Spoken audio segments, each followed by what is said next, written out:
Ladies and gentlemen, we are fortunate today to have leaders with us from every level of government. Looking out on the room, I see folks like Margaret Busse, who along with Governor Spencer Cox is championing revolutionary state-level efforts to rein in the excesses of big tech. We have leaders from the federal government, Dick Gephardt, former House Majority Leader, and others who built the Council on Responsible Social Media. Toomas Ilves, the visionary president of Estonia, is here, who turned his relatively small country into a digital infrastructure superpower. And as a special summit bonus, we are joined now by Senator Amy Klobuchar, who chairs the U.S. Senate Subcommittee on Competition Policy and has been a tireless advocate for fixing the digital economy. We are especially grateful to have her with us on a day when we are releasing Project Liberty's new blueprint for a people's internet. We believe the time has come to reorient the digital world to a place where people, not platforms, are at its center. And we put forward 17 very concrete, nonpartisan recommendations to help lawmakers and regulators realize the vision of an internet where citizens have a choice, a voice, and a stake in the digital world. A link to that blueprint is available now on the Project Liberty website. And with that backdrop, we are thrilled to welcome Senator Klobuchar. Thank you for joining us.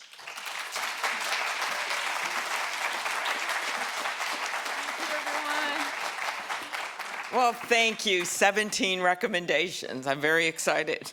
I want to thank Tamika and Project Liberty for their incredible work and this idea that should be the centerpiece of the work we do here, which is putting people first in terms of how we make decisions when it comes to platforms. So I know you've had some incredible speakers, and there's a lot going on in my life over at the Hill. Among other things, something of interest to you with the way the Senate rules work. I'm chair of the Senate Rules Committee, and I will be chairing the presidential inauguration ceremony. That is correct, yes. Anyone who wants tickets, I have them. So that's fine. It'll all be good. So I thought I would. This is all true. I am going to do that. And it's all good. It's all good. Peaceful transition of power. Thank you. Very important. And I already have, in light of our topic, the future Vice President, J.D. Vance, was on the floor of the Senate yesterday. I talked to him about I didn't talk to him about Matt Gaetz, okay. But I did talk to him about some of the Justice Department appointees, how important this is when it comes to competition policy and tech policy. We had a really good discussion about that, so I went out of my way to focus on that issue because, as you know, I have really worked to make this as bipartisan, and the only way that we can get change, as slow as it can be in terms of getting these guardrails in place, is by working across the aisle. And when you look through history, whether it's the breakup of AT&T and some of the advancements that brought us with, back then, cell phones, right? It used to be like the size of a brick. Movie Wall Street, remember? To where we are today was competition. And I believe strongly in competition, as does a bunch of my colleagues on the Republican side of the aisle. As you all know, when I ran for president, I had a bit of a rivalry with now Secretary Buttigieg. It was kind of notorious, but we were actually friends. And when the presidential campaign ended and all hatchets were buried, he came out with a book called Trust. We did a talk about it. It was all good, but not to be outdone, 6 months later, I came out with a book called Antitrust.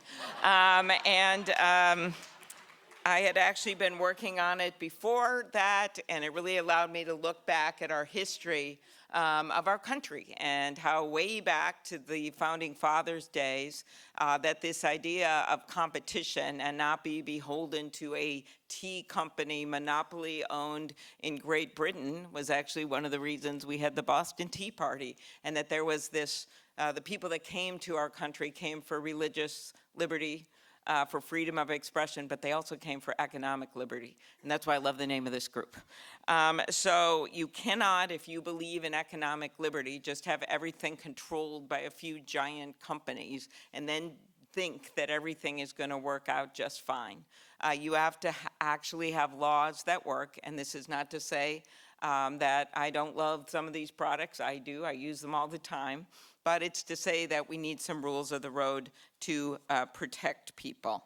And what we have seen happen in recent years with bipartisan support, Senator Grassley and I passed our bill through a lot of rigmarole to actually strengthen the FTC enforcers and the Justice Department enforcers by reducing the fees on small mergers, actually, because we want to promote more small mergers, and increasing some of the fees, not to say every merger is bad by any means, on some of the large mega mergers.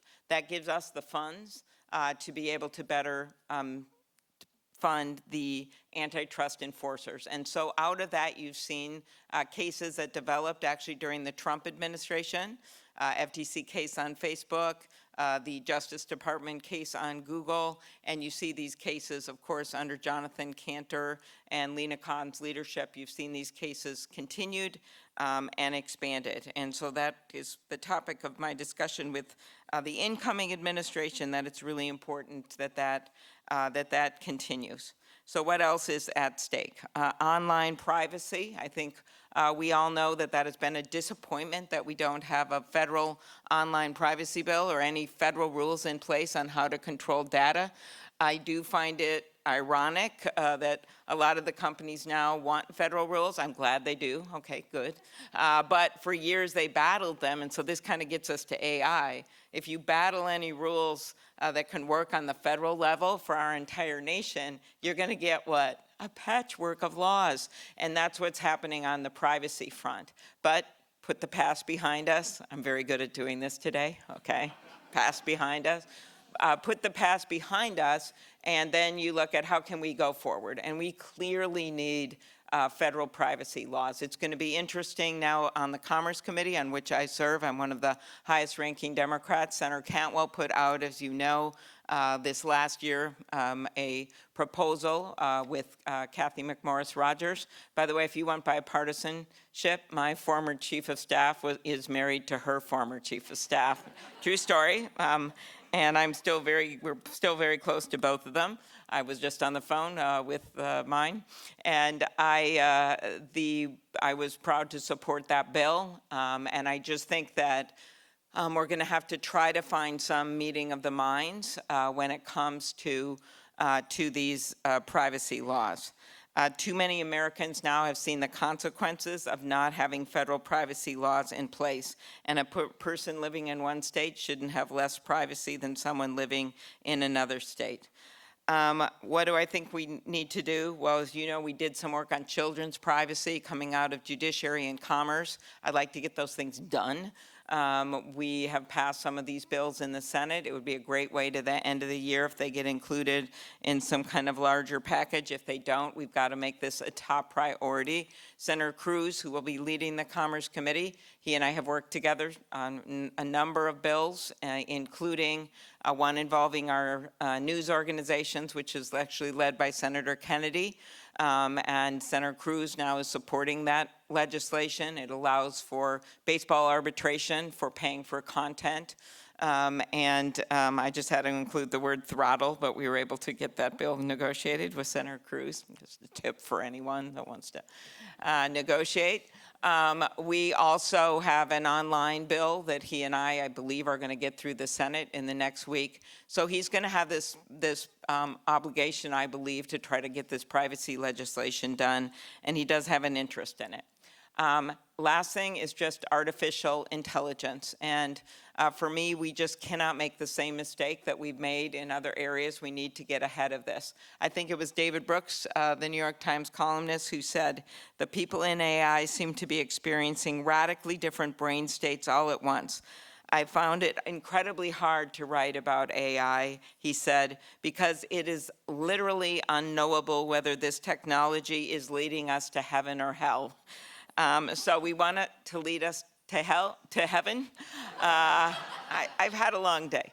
And to lead us to heaven, and I have come from the state of the Mayo Clinic, which is doing some really interesting things with AI, and we know it could be actually the key to curing uncurable diseases, seemingly uncurable diseases. It can be the key to so many incredible developments, but we've got to be able to put guardrails on it. And Senator Schumer and Senator Young and Senator Heinrich and others have been leading a group of senators, Senator Rounds, I'm going to spend the weekend with in Halifax, very exciting.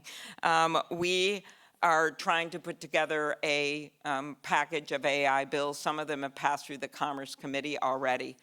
Do I think we're going to be able to get this done by the end of the year? I don't know. Miracles happen. I want our country to be in the lead. One of the lead bills on this is with our new majority leader, a good friend of mine and my neighbor, Senator Thune. He's almost a Viking fan.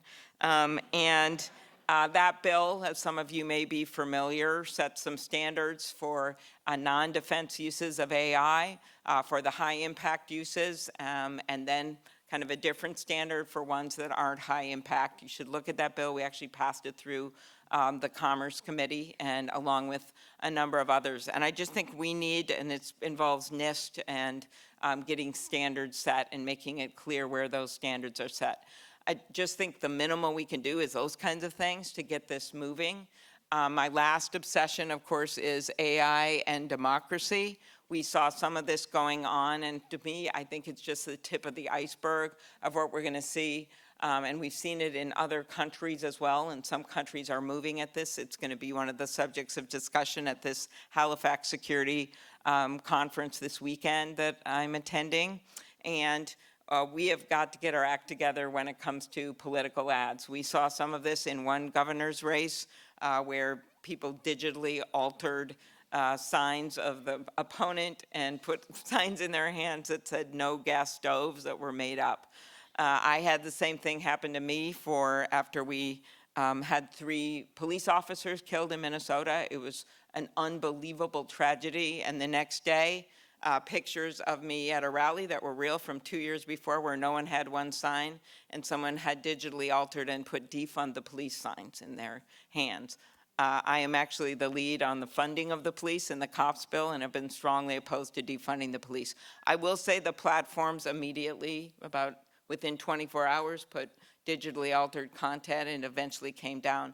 But we saw this happening sometimes by foreign powers throughout these campaigns. The digitally altered voice that sounded like Joe Biden in the New Hampshire primary telling people not to vote. Turned out the guy who actually did the initial think invest, he was a magician, talked a lot, should have used a mime, but that one got discovered and is being criminally prosecuted. But these things are going to keep cropping up if we don't put rules. 18 states have put rules requiring disclaimers, not for everything, but for things that are significant on these ads or videos. They don't have to be paid. Another few states, Texas, Minnesota, love that combo, have banned deepfake, which a lot of other countries are doing when it is done in a way not for satire. We can't do that under the Constitution. You have to allow satire, but to allow deepfakes and to make clear that those are banned. That is a bill I have with Josh Hawley. So he and I have joined forces on that, along with Senator Collins and others. And those bills are sitting out there. Am I hopeful they would get done in this world we're in right now politically? Not immediately. But one of the things that I've learned from my work as being #1 for bipartisan bills in the last Congress and #3 for passing bills into law in the entire Senate in the last Congress. Oh, yeah, there we go. But one of the things that I've learned is that I see Dick Gephardt out there, you have to just keep trying and you find your moment. And it may be at the weirdest time you ever imagined that you can get something done. So I am just devoted to this work. I'm devoted to trying to find a way to work with Senator Cruz and others on a privacy bill. I am devoted, that's out of Commerce, to the work that we need to do on competition policy. And right now it may be just pushing enforcement and other things, and certainly our news organizations and trying to move that forward. And I am devoted to making sure that we get ahead of the curve when it comes to AI and put some smart rules in place that will allow us to get to heaven instead of hell. So thank you very much. Appreciate it. Thank you.